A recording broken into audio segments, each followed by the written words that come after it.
The advice and opinions expressed by Dr. Granpeesheh and her guests are meant solely as suggestion and should not be in any way construed as child-specific advice.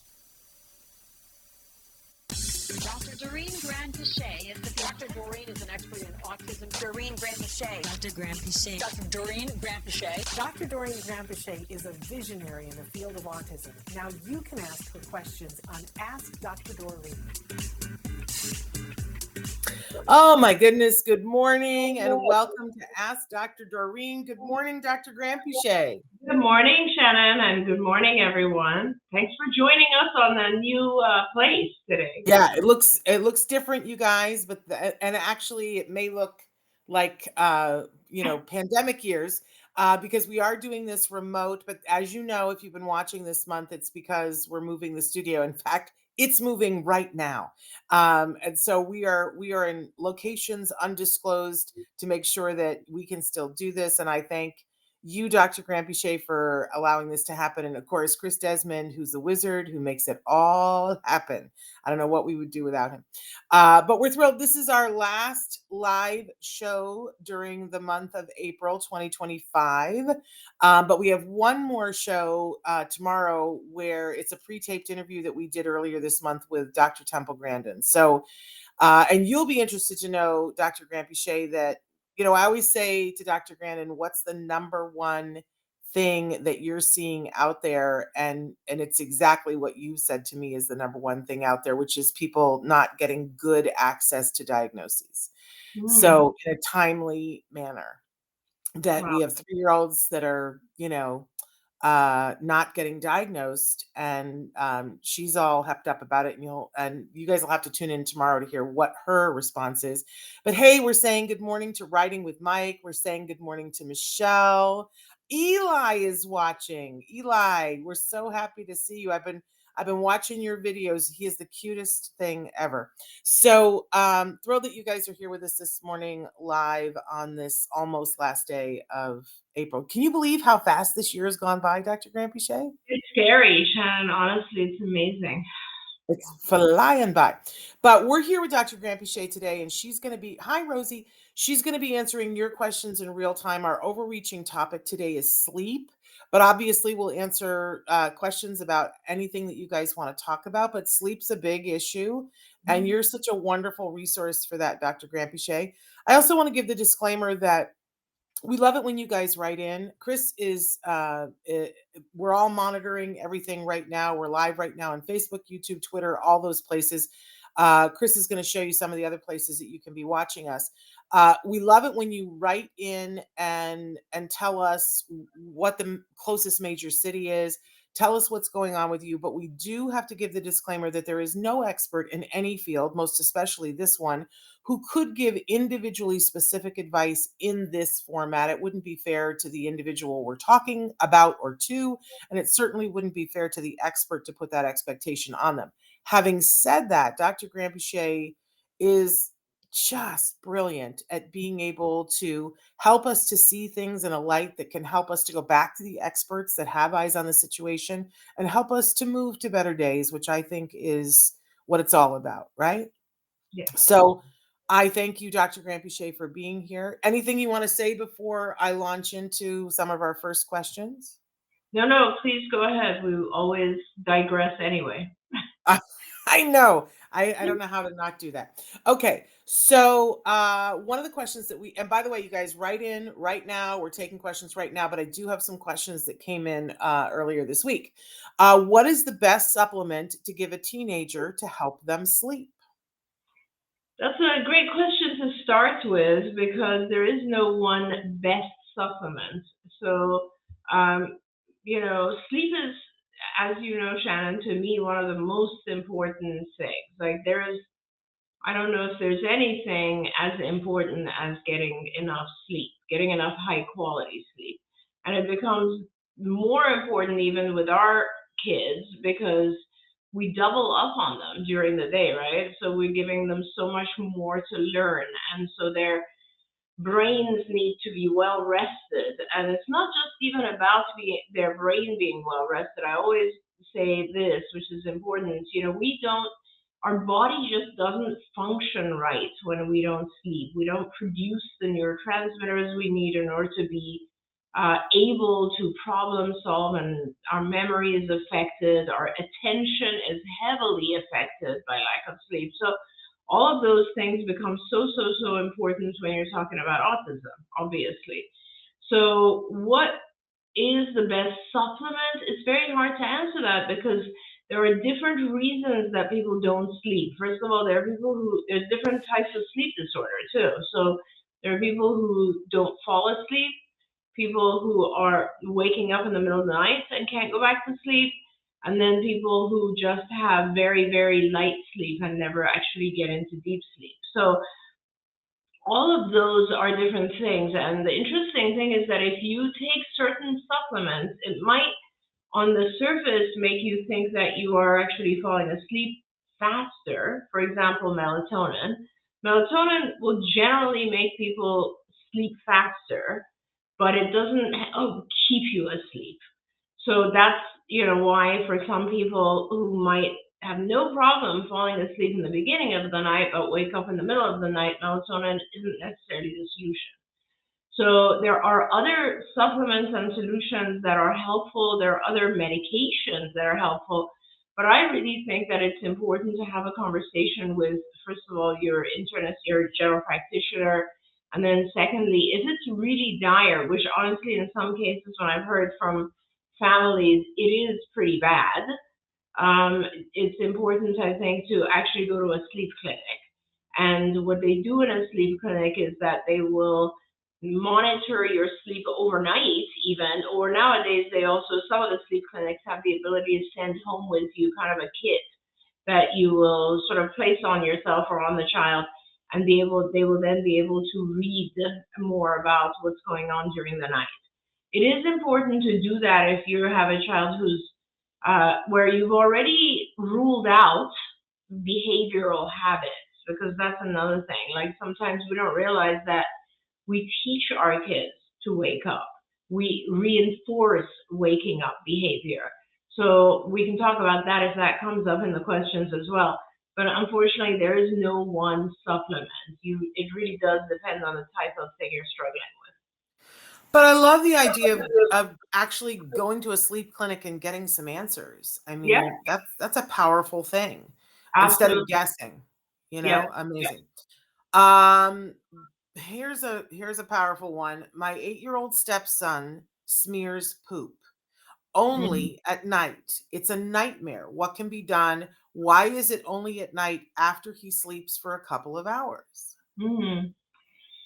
Yeah, it is likely only at night after he sleeps for a couple of hours because his stomach is digesting during the time that he's sleeping, and when he wakes up, he has the sensation of having to actually have a bowel movement, and nobody's around. And he gets some form of satisfaction from the sensory aspect of smearing. So all of those things have to change, which means you would have to change his diet, potentially feed him at a different time, a little bit earlier maybe. And depending on what time he does go to sleep, this is the hardest thing to deal with. I have actually dealt with this with other families where the hardest part of this is that the individual, what are you going to do? You're asleep. And the individual wakes up and they're doing this. This is where I think you would need help. You would need help from, there are some companies that do ABA that work specifically on sleep, and they will actually send therapists home to you. We don't do that, but there are companies that do that. And a lot of the university settings where they have ABA clinics will help with sleep. Some sleep clinics actually are filled with behaviorists who will help with this. But they will actually come to your house, and then you have a shift of people who are awake during this and will redirect it. It is really just a matter of redirecting the behavior before it occurs. And that has to happen during the night because that's when the behavior is occurring. It's a very tough one to deal with. Yeah. I will say that here in Los Angeles, we do have it's very interesting. There's a service that for extreme, and I think this counts as extreme issues that happen during the rest of the hours when you wouldn't have normal ABA in your home. What's interesting about it is that they don't bill through insurance; they bill through the regional centers, which Mm. is so it you can keep your regular ABA and do this. So I know we have that in Los Angeles. I don't know if you guys have it in all the cities that you're in, but it's worth looking into because it is so hard when it's things that happen through the It night. is.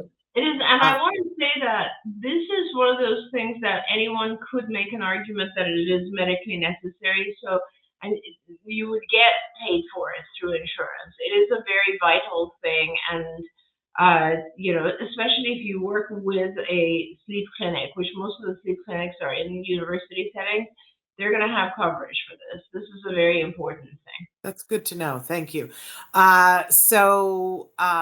Writing with Mike has said that Eli sleeps better with melatonin. However, they went to the sleep clinic and the clinic said that everything was all normal. So they're wanting to know, do you think that melatonin is okay to use? Absolutely.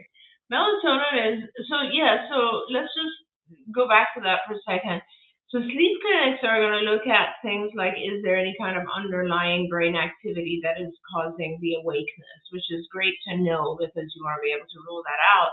They're also going to be able to give you a lot of feedback on the other things that might be causing the sleep disturbance. Like one of the things we don't realize, Shannon, is that our kids are very sensitive in their hearing. So they might be hearing sounds in the middle of the night that we're not even aware of, like the sprinkler of the neighbor's house going off at 3 a.m., whatever it might be, and that could be the reason they wake up.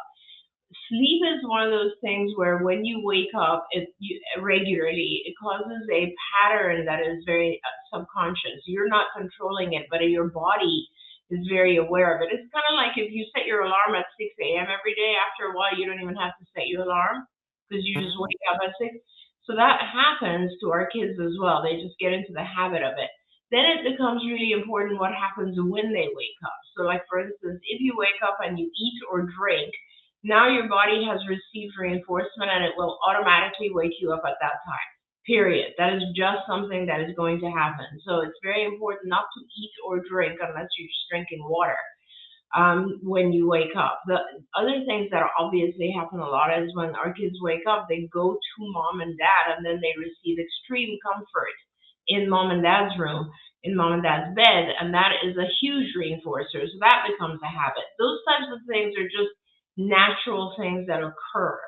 Now, melatonin is extremely fine. Like, I just can't. Melatonin is something that we would normally be producing. Our own body produces melatonin when it is dark. Darkness helps us produce melatonin. So there's no harm in having melatonin. You just don't want to go over the individual's appropriate dosage amounts, but there's absolutely no harm. Some people are very lucky and they take a tiny bit of melatonin and they can sleep through the entire night. Others, like myself, can take melatonin, but it'll only help me sleep for about 3 hours. There we go. Andrea has written in and said, "Good morning, ladies. What are your thoughts, opinions on homeschooling my 5-year-old? He still stays away from peers and won't engage. She's considering homeschooling so that she can work on it herself because she knows that the teachers won't do that. And she's considering doing a co-op, which we have a lot of those where a bunch of parents are doing homeschooling, and so then their kids get together to socialize during set times." Yep. I really like homeschooling. I feel like homeschooling is a sort of a luxurious way to receive education in the sense that, you have a person there, usually mom or dad, who very much cares about how you use your time, right? So the quality of every hour that goes by is definitely higher. There's no question about it. The question here, which is really good, is how do I do homeschooling so that, the educational part is going to be better.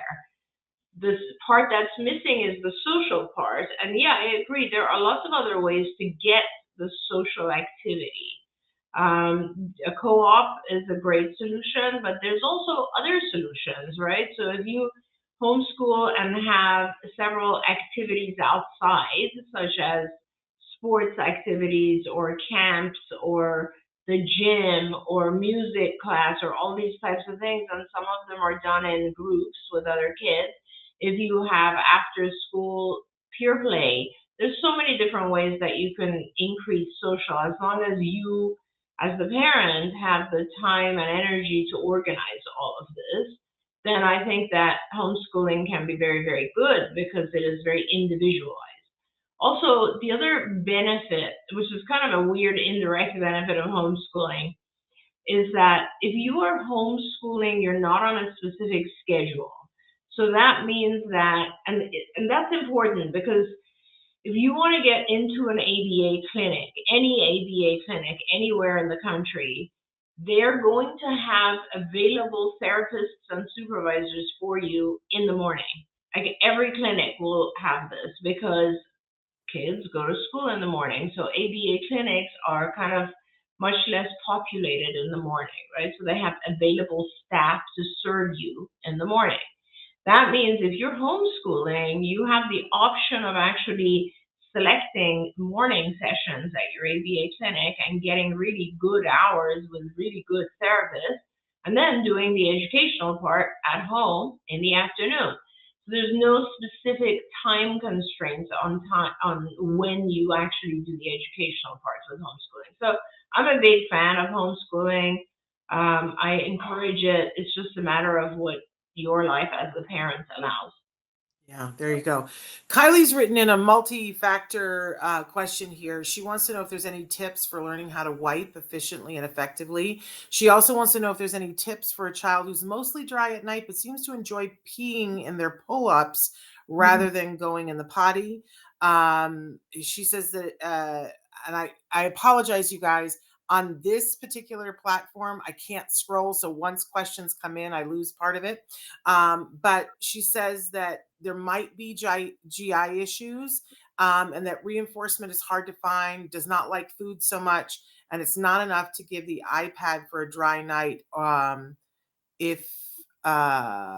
Okay, she says food does not motivate. Peppa Pig on the iPad becomes a problem with behaviors. And this is a girl we're talking about. So love knowing that. The order of the questions, yeah.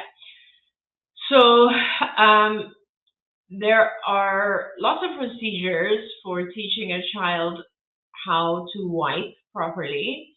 The easiest, I think there's a video out there that's really, really cool. I don't know how you access it online. I think you just go online and you can Google maybe teaching a child how to wipe. It's a teacher, I think, who did this. I've seen it. It's so cool. And she just has she models it with dolls, and she has this, it's just a really great video that she produced. I think that's very helpful. Or you can just also model it with a doll. But it's one of those things where we often talk about this, where we try to teach kids when the behavior is not occurring. So you give an opportunity for practice. So in other words, you don't want to try to teach your child how to wipe properly when they've actually had a bowel movement, but you want to practice this when they've not had a bowel movement, so that they get really good at the motion of wiping, right? And then you can apply it to, oh, look, this is now a skill that you already have, and now you can apply it to the moment. So that is that part of the question. Your child is mostly dry at night, but seems to enjoy peeing in their pull-up rather than going to the toilet in the AM. Yeah, it's a very common thing with our kids that so I guess I'll have two answers to that. We did a study where we found that if the child is in diapers or pull-ups, they have a much higher likelihood of actually urinating in in other words, the diaper or the pull-ups was prompting the child to wet in the diaper or pull-ups. to void in the diaper. But when the child didn't have that, there's a period of discomfort that can easily be resolved by taking the child right at that moment. So you would have to wake the child up and take them. But now it is very common that children are afraid of the toilet. For some reason, young children, and I don't know this child, how old this child is, but young children tend to have a fear of the toilet. Like, where does that hole go? Will I fall in there? What are things? So a lot of times it really helps if the child has one of those small portable plastic potties next to their bed. That helps significantly. It's a funny thing, but it makes a big difference to the child. So that what you could do, if you feel very strongly that you still want the child in pull-ups, what I would do is I would wake the child up, have the potty there right next to them, make sure that you help the child remove the pull-up, go in the potty, and then you throw a party. Like, if the child goes in the potty, they need to receive extremely high value reinforcers. Very, very, you throw a party, like really go at it and make sure that the child knows they've done something very, very good. If they don't, you just ignore it and you move on and you try the next time. But I think that once the child gets more comfortable at going in the potty, those plastic potties, then you transfer that to the seats, the child toilet seats that are on the toilet, and now you have to make the toilet the whole bathroom a very pleasant room, and then gradually your child, as they get a little bit older, will get used to actually voiding in the toilet itself. But fear of toilet is a very common thing. So, as much as we can separate that from the concepts of recognizing I'm wet or I'm about to be wet and I need to use the toilet is important. And Andrea wrote it in and said that it's the one that she likes, which I don't know if it's the same one you're talking about, Dr. Granpeesheh, about Yes. wiping, is the woman with the balloons. Yeah, it's awesome. I just love her. And she was saying, if you Google, it's on YouTube. If you put in Balloon YouTube potty demo, it's perfect. Yeah, absolutely wonderful. It's all about which words you search with, right? I want to acknowledge our friends from Autism Journey with Elijah. They have a business, and you guys should check out what they're doing. And they've just started doing candles and air fresheners and other items along with their clothing line that feature essential oils. Now, she writes in and says that that's helped her son with eliminating meltdowns and keeping meltdowns to a minimum, although he is on medication for ADHD. Anyhow, essential oils are a must when used correctly. My question is, using essential oils, is there a suggested time frame to use them? Is there something that says a certain amount of time is too much or too long? Example, like burning a candle for 5 hours with essential oil burning or air freshener spray too much. I can only say from my experience that it's so individual, right? It is very individual, and we don't want to compare. We don't want to put in the same category essential oils and freshener sprays, because sprays have a whole different level of toxicity, which just shouldn't be used. Essential oils, as far as I know, there's no downside to having essential oils, either through a diffuser or like a burning candle. But I just don't know enough about it to give you any guidance. I have essential oils burning in most of my rooms all the time. And even in my office, I have a candle that is with a heat thing. So for me, smell is a very, very big reinforcer, scent. And so I think that I don't think there's anything there, and especially if you have a child who it's calming for the child. You just want to make sure. That is one thing, though. Certain essential oils are stimulating and others are calming. So that's something you probably want to pay attention to, right? Like, so for instance, the flowers like lavender and so on are very calming, whereas the citruses are kind of invigorating. So that is probably important. But I also find, there are people in my family, some that boy, you put on some essential oil in a thing and it helps them be more productive. And other people, it's the exact opposite thing. It's driving them crazy. There's the smell and it's interrupting. So I think it's really individual. I have certain scents. There's something I like to vaporize in the office that helps me to focus. There you go. And I just love it. It's like, oh, we're gonna get stuff done today. Yeah. I need to buy a vat of it, don't I? Anyway, uh, I love that video of the guy who says, "Let's get bleep done. Let's get bleep done." Makes me very happy. Anyway, okay, back to questions. My ABA team is telling me it's time to have my 5-year-old sleep in his own bed.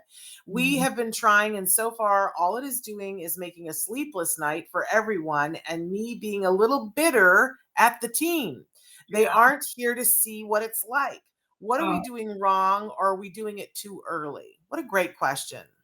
It is a great question, and I wish I could help more, but I need a lot more to know what could be going wrong. It's a tough thing. I always tell parents that you just have to remind yourself that if you don't do it now, you're just delaying the inevitable. And the later you do it, actually, the harder it is. So it is not too early. I can tell you that. There's not a case where I have thought, oh, we should delay this, ever. Because the older the child gets, the more of a habit this becomes, and the harder it is to break the habit. So, the whole process is pretty difficult because this is a very highly reinforcing thing that you are taking away from the child. And it's hard to replace it right away. Because what you're doing is you're saying, I'm taking away this whole comfort thing that you have with us, but you will get a token that you can trade in for something else. So you're giving a lower value reinforcer. So it's a very hard thing. And yes, it is happening in the middle of the night. And yes, you're exhausted. And so when we're exhausted, we just want to give in and say, why am I doing this? The reason you're doing this is that you don't want to be in the same situation when your child's 18. I want to remind you of this. The sooner you do it, the better it is. So absolutely, it's a great thing that your ABA team is telling you to do this. But your BCBA, your behavior analyst, needs to sit with you and step-by-step analyze why it's not working. It isn't something that works over one night. It does take a few repetitions. It could even, depending on how strict you are about it, if you just immediately cut it off, right, then it'll be faster, but it will still take a week. If you decide to do it much slower and you shape your way out of this, you do a gradual transition, it could take up to 2-3 weeks. So you'll need help. You can't do this alone. You'll need someone who can trade off with you. It's almost like when you first have a newborn and you bring in a mom or a friend or someone and you're like, help me. Just give me sleep every third night because I can't get through this. That's essentially what you have to do until your child learns. It's very, very tough. It is, but it will work. And I agree with you. It's better to do it sooner as opposed to later. So somebody has written in and said that the potty issue is about her daughter. I don't know whether she's just relating to the other one, but she says her daughter is 8. She knows how to go in the toilet, but she's super lazy. She's lazy in most things, and reinforcement is very difficult. She says, I've taken away the pull up, and she will pee and just roll over. Yeah. So for her, let's talk about 2 things real quick here. One is they still manufacture these really cool, they're like bed sheets. They're not sheets. It's something you put under the sheet, right? Under the bottom sheet. It's like a mat. It looks like a heating pad, but it's larger. And what it does is if it gets wet, a buzzer goes off. So the automatic thing is that it won't let you sleep if you wet it. It will force you to actually get up and go to the bathroom. It will force you to get up, and then someone has to turn off the buzzer. So it is one of those things that became so incredibly effective so fast that it is still manufactured to this day. So it sounds like she might benefit from something like that. But let's address the whole issue of lazy. I guess and I don't know, she might be slower to respond to things, and that might be a supplement or chemical thing that you might want to, like, make sure that she's healthy, so that it's not an issue of like anemia, not having enough iron, and you just don't have the energy to get up and do anything. So let's just make sure that her chemicals or her biochemistry is good, normal. So that's one. The second thing is, because the other mom, I think, also had, Kylie had also talked about it's really hard to reinforce. I gotta tell you, if you don't have powerful reinforcers, it's just nothing works, right? So the whole concept of behavior change depends on having reinforcers that are important, that are effective. And the way to make reinforcers more powerful is to deprive the individual of them throughout other parts of the day. So in other words, if your child has a favorite toy, I think Kylie had said something like Peppa the Pig. Peppa Pig, yeah. Yeah, you deprive them of that throughout the rest of the day, and they can only have it when whatever important behavior occurs.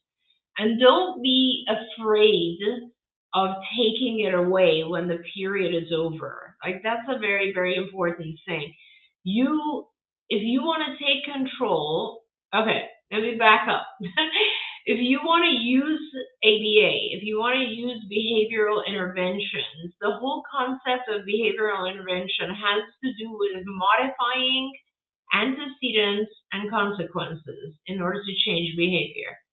How do you modify antecedents? You become very, very clear with your instructions.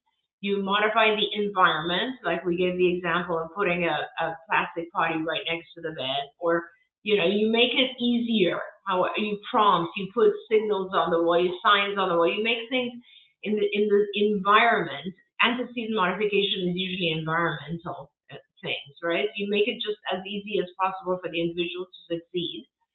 How do you modify consequences? You reinforce or you withhold reinforcer. Reinforcers are is the basis of changing behavior. Now, we have to identify reinforcers. For each individual, these are going to be different. Something that's reinforcing for me is not going to be reinforcing for Shannon. We have different things that are rewarding. If someone has too many of everything all day long, they satiate. They get tired of everything and they don't act like anything matters. So you have to identify things that the individual wants, and you have to control them. That's the important part of this. That means that you give access and you take away access. If you can't control the reinforcers, you can't control the ABA. It's just that simple. You can't control the behavior change. You have to be able to give and take reinforcers. And everyone has reinforcers. That's just the human thing. It's not possible for a child not to have reinforcers. Sometimes children will enjoy controlling the situation more than getting a reinforcer from you. So it looks like they don't care, but they actually do care. You have to start by making a list of all the things that are important to the child, making sure the child does not have access to them at other times of the day. This includes food, by the way. If your child eats too much all day long, they're not going to care when you want to give them candy. They will care if they're not eating candy the rest of the day. So that is the biggest part of this. When your child does the behavior that you have now set up and have prompted and have modeled and have clearly asked for, you need to be able to follow it with a huge amount of reward and reinforcer. Otherwise, why would the child do it? It's really that simple. So that's the basis of this. I wanna say just a couple of things because we will get mail, and I just want to be clear because you're a wonderful clinician and you use words that are clinically and just. But so when I just want to point out to everybody that, for instance, we have families that their children love Disneyland, but if Mhm. you went to Disneyland every day, at a Mhm. certain point, Disneyland would not be the thing anymore. So when Dr. Granpeesheh is talking about having control of it and she's talking about deprivation, she's not talking about deprivation forever. She's talking about deprivation and then using it to reinforce behaviors that we want to see, which should be happening every day. So just want to be clear about that, you guys. Well, And when let's just yeah, compare it to typically developing kids. Deprivation at the same level. yeah. Same level. It's And just nobody's talking about not feeding a child. We're just talking exactly. about feeding them at regular intervals during the day instead of all day so that it all becomes a slush fund. Like a Now, typically developing child. So this is the thing that is very important when your child, if your child has a diagnosis and asks for chocolate, and you give them chocolate more than you would another child who doesn't have a diagnosis, we have a problem. there we It's go. just that simple. You set your own rules. Every family has different rules, right? Every family has different things that they allow and don't allow. You set those rules, but be very clear that it doesn't matter. If you want behavior change, rewards and reinforcers need to follow the behaviors that you want. Okay. That's simple. This mom has written in more information, so we're getting a little bit clearer of picture. She Okay. does have the pad. Even wrote All in right. on YouTube what the name of the pad is. I can no longer see it, but she wrote in what the name of the pad is. But she says the problem is that when she wakes up, then she's wired and won't go back Yeah. to sleep. Yeah. Yeah. She says that the only reinforcement, it's called therapy. Thank Yeah. you, Chris. Therapy is the name of the pad. She says the only reinforcement is in her head or in the iPad, and I can't bring that out in the middle of the night. And I do keep it scarce for when I really need it. She says she stims nonstop, but her fun is in her head, and we need the iPad as a reinforcer to motivate her at school. She will script whole scenes from Peppa Pig in her head. It's the most fun thing she wants to do. Yes. Thank you for all that information. That's really helpful, and we can talk about this a little bit. So first of all, it sounds like it is very, very disruptive for your daughter to wake up to actually have a urination session in the middle of the night. So let's focus on that. Let's not focus on what do we do if she urinates in the night. Let's focus on how do we get her to not urinate during the night, which basically starts with let's not give her any liquids after 6 p.m. Let's just start there. Let's reduce the liquid intake after 5 or 6 p.m. and see if that helps with, it'll take a few nights, by the way, but let's see if we can avoid the waking up in the middle of the night to begin with. Like, you don't give her any liquids after 5 or 6. You take her right before she sleeps, and then you take her again as soon as she wakes up, or you wake her up early.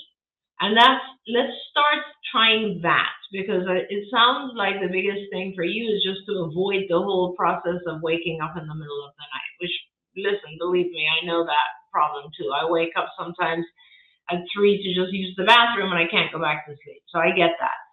I do like the fact that you just wrote that she likes music, which is terrific, because if she does wake up in the middle of the night and she's startled because of this therapy pad, then the best thing is to give her music, a calming reinforcer, as opposed to Peppa the Pig. It sounds like Peppa Pig is a very, it's gotten to the point where it's becoming a little bit overstimulating and she's ruminating on it. Like, it sounds like it's something that has become obsessive a little bit.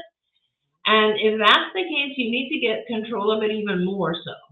Like, it is a powerful reinforcer, no doubt, but if it doesn't end when you end it, in other words, she's ruminating about it, it's like staying in her head, she's repeating it, it's taking time away, it's almost self-stimulatory now. You really need to control it. Sometimes we've even gone to the point of avoiding things like that for a while.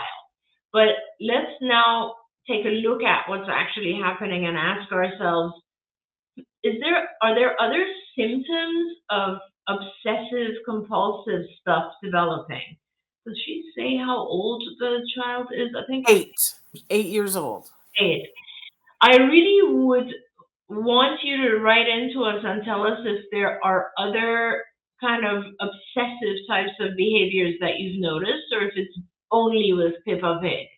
Because if it's only with Pippa Pig, no big deal. I hate to say it, but you really have to cut down on it and reduce it and try to replace it with a broader set of reinforcers. Sometimes our kids do become so incredibly obsessed that they just have to ruminate, literally obsess over this one thing, and it takes away from the quality of life.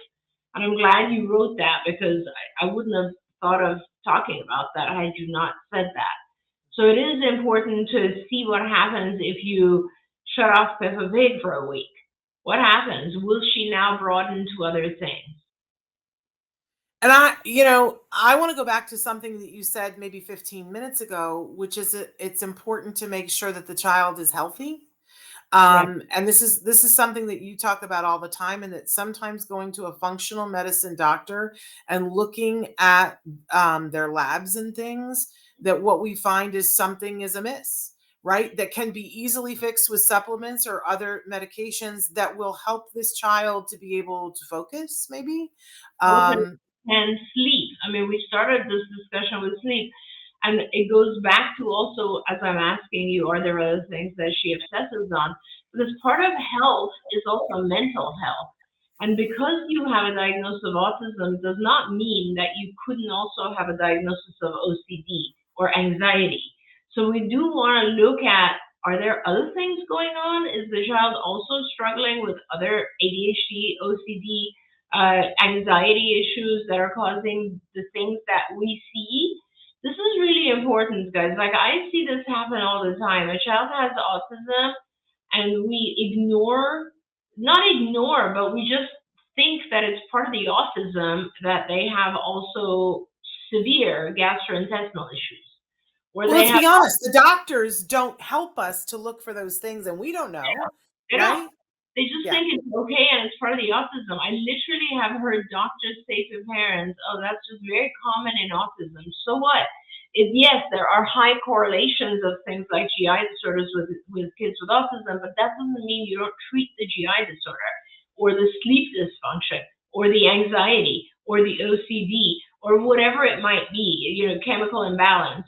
All of that, remember, those are not part of the diagnosis of autism. It's really important to treat those other things. It's like saying, would you not treat those things with any other child? That's Yeah. what's very, very important. And mom wrote in and said, I took away her watching the Peppa the Pig. She only has access to books. She remembers all the episodes from nearly a year of not having it, which is amazing. Do I take the books away now too? No, you don't have to take anything away if it's not taking away from her other time. So, like, something is an obsession if you can't learn, if you can't interact, if you know that she is just gone, she's in that imaginary world all the time. I'm sure when you took it away, now a year later, her obsessions hopefully are less than they were a year ago. Um, yeah, that's okay. Like, she likes to repeat things. I'm just seeing with mom, she likes to listen to the same bar of music. These things are okay. There's a certain aspect of repetition that is calming. I want you to realize that. Like, the more you do something, the more calming it becomes over time. So it's fine for her to have repetition, but as long as it's not obsessive in the way that you can't get her to do anything else.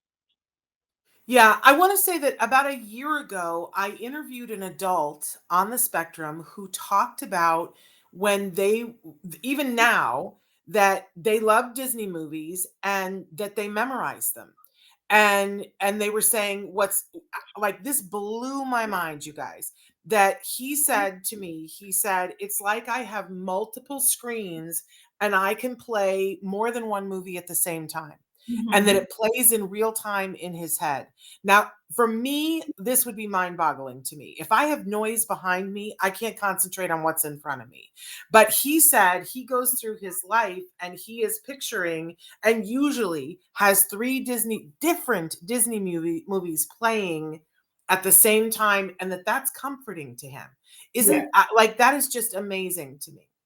I Yes. do want to say the mom said, I think she may be ADHD too, as she struggles to concentrate.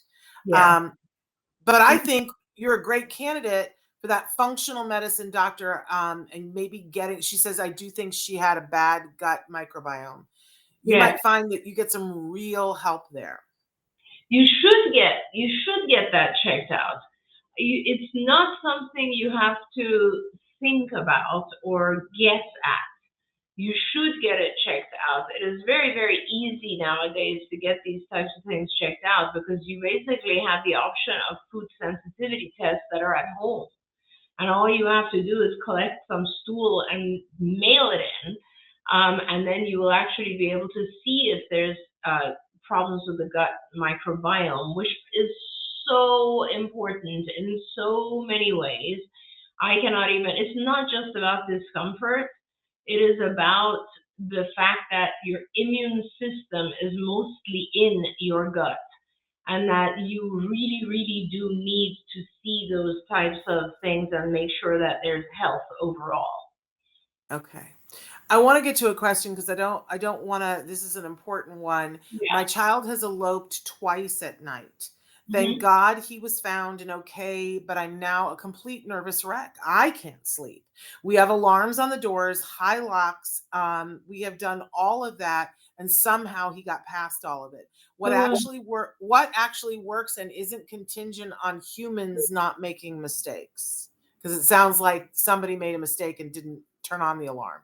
Yeah. That's why he might have gotten past it. That's a scary thing. It's a very scary thing, and I hate to say it, but like, when you have a bad experience 2 or 3 times, you get better at the alarm system. Yeah. So it's kind of like, Shannon, where I live, I often deal with hurricanes. And let me tell you, after X number of years, I've gotten so much better at dealing with them now. So you just need to have a system in the house that does not require someone to turn it on or off. When I used to work in group homes, every door, every window had an alarm on it that would. We have it right now at all of our entrances at card sites. If the door opens, a big alarm goes off. Like, it's just an automatic thing. It's attached to the door. It's not a house system, right? You just need to make sure that exists. You need to make sure the locks are safe. I'm so sorry that you experienced this. There's nothing more terrifying than your child eloping. You also should probably, nowadays, you can actually have trackers on bracelets, ID bracelets with a tracker. You should do all of that until this behavior is more under control. It is terrifying if you wake up and someone's gone. And some of those devices, they're not all the same, but some of them have a geofence Yeah. feature that you can use, which means if your child crests this, you put in this marker. Let's say at night you go to sleep and you have your yard and your house, or just your house. And if your child leaves that, it can set off an alarm on your device that tells you that the child has left that area. It's so, I mean, the elopement thing, I know that it paralyzes a lot of parents. But the thing, I don't remember, was you, Dr. Granpeesheh, that said this or somebody else, but they said, imagine that your child can look at you and say, the first time you let your defenses down, I'm going to go. And if your child could say that to you, what would you do? And now Mhm. just do that. Just go and do that. Do everything that you can so that you know that you're keeping your child safe. I know we're getting a bunch of questions, and I've got some that I've got to get to, and we're towards the end of the hour here, you guys. A person wrote in and said, my 4-year-old daughter goes to bed, stays in bed, goes right to sleep, but she wakes up screaming almost every morning around 2:30. It takes about a half an hour to calm her, and they said, WTF, help. Yeah, that is where you need a sleep clinic, for sure. Because sometimes, and it could be something as simple as she's startled, like I said, by the sound of the neighbor's sprinkler, whatever it is. It could be something as simple as that. It could be on the other end, it could be that she's having subclinical seizures. You need to make sure that you know what is causing that night terror. It could just be night terrors. That's a sleep clinic, and that is when they will track exactly what's going on with her brainwaves during the night, so that they can tell what is waking her up and why she's screaming. And that's important to find out. Absolutely. How do you get teens to go to bed? He wants to stay up and play his video games. His new thing is he goes to bed, waits until we are asleep, and then gets up and plays the rest of the night. That's a clever kid. That is a clever kid. Yeah, so, this is not any different than any other child. It's just parenting, right? And setting rules and then adhering to the rules and making sure that if this is where the fairness thing comes in. When you set a rule for whether it's a 3-year-old or a teenager, it doesn't really matter. It's harder with a teenager because they've gotten away with it for so many years. But the rule has to be very clear. It has to be very fair. When we say fair, what does that mean? It means that if you do the thing that I'm asking you to do, if you adhere to the rule, there's something really beneficial in it for you. You are going to get something really meaningful out of adhering to my rule. Parents don't realize that. When we're talking about just typically developing teens, we set these harsh rules and there's no positive to it. We're so angry at the teen by this point that even if the teen is adhering to it, we never reward them. We just don't yell at them. You know what I mean? That's not good. So you have to make sure that there's a balance of fairness.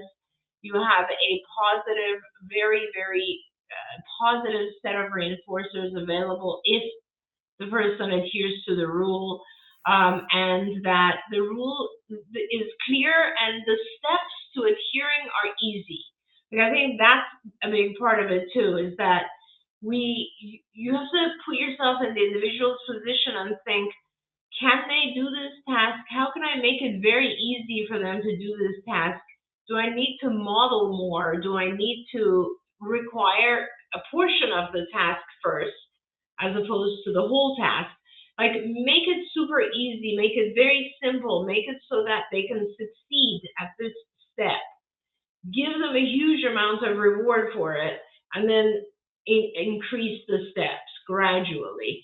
That is, we learn everything that way. It doesn't matter what it is. So with this particular teen, it really depends on your rules, your household, how you can manage this. But is there a reinforcer? Can you tell your teen, as I assume you have cameras or something that allow you to see that your teen is waking up after you guys are asleep. Why don't you just unplug everything and put it away when you go to sleep so that they don't have access? That helps.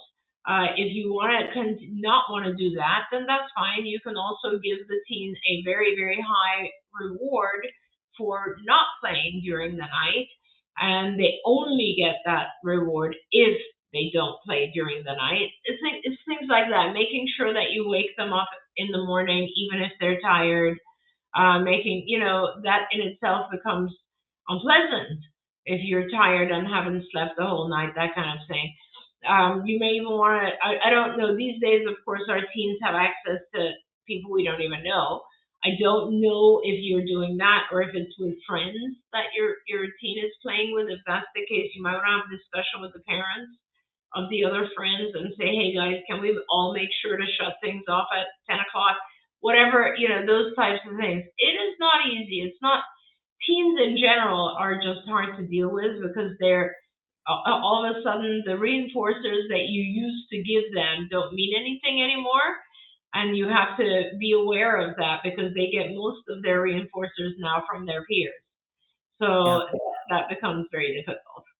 I just want to say, my son's an adult now, so, I'm out of those conversations. But when he was a teen and it was very difficult for me, we started a thing where I would make him turn off, whatever the device was, whether it was his computer or the console system at a certain time. And it was a nightmare. It was a Mhm. nightmare. And somebody said to me, and I just was like, I don't see how this makes it any different, but it did, that there are parental controls on almost everything. There's parental controls on your cable. There's parental controls on your kids' computers, their iPads, whatever. And so I was able to go in, and it wasn't a secret. Jem sat there with me and we talked it through. And we had one discussion where he was very unhappy, but we set it with agreement so that it on the parental controls about when it would turn off. Mhm. And so then it would just turn off, and it wasn't me turning it off, and he would become angry at the computer, not at me. And I have to say, as a parent, I enjoyed that much more.